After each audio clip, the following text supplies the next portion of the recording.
अस्सलाम वालेकुम नाजरीन, न्यूज अपडेट में आप सभी का इस्तकबाल है। मैं हूं आफरीन। आइए आज की अहम अपडेट्स पर डालते हैं एक नजर।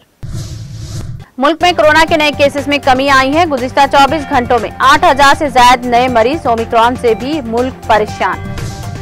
कांग्रेस के लोकसभा रुकन शशि थरूर ने राज्यसभा अरकान पार्लियामेंट की मअतली के खिलाफ एहतजाज में संसद टीवी पर टू द पॉइंट प्रोग्राम के होस्ट फराइज से खुद को अलग कर दिया और एंकरिंग छोड़ दी। टीम इंडिया टेस्ट की नंबर 1 टीम बन गई है। टीम ने दूसरे टेस्ट इंडिया वर्सेस न्यूजीलैंड के खिलाफ जीत के बाद ये मुकाम हासिल किया। बिहार के नालंदा जिले के गांव के नजदीक खाद लगाकर हमला करने वाले बदमाशों ने एक मोटरसाइकिल सवार जेडीयू लीडर पर अंधाधुंध फायरिंग करके इसे हलाक कर दिया। दिल्ली में ओमिक्रॉन के जेन्युइन सीक्वेंस की जा रही है। दिल्ली हुकूमत की शहरियों से एहतियात की अपील।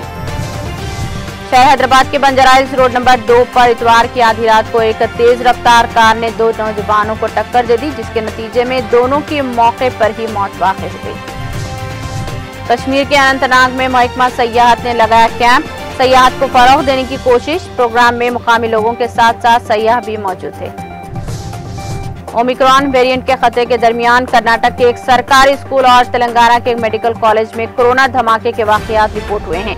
112 तलबा मुस्बित पाए गए। हैदराबाद में रोज बरोज सर्दी की लहर में इजाफा होते जा रहा है। शहर में गुज़िश्ता रोज दर्ज हरारत बहैसियत मजमुई 18 डिग्री सेल्सियस दर्ज किया गया।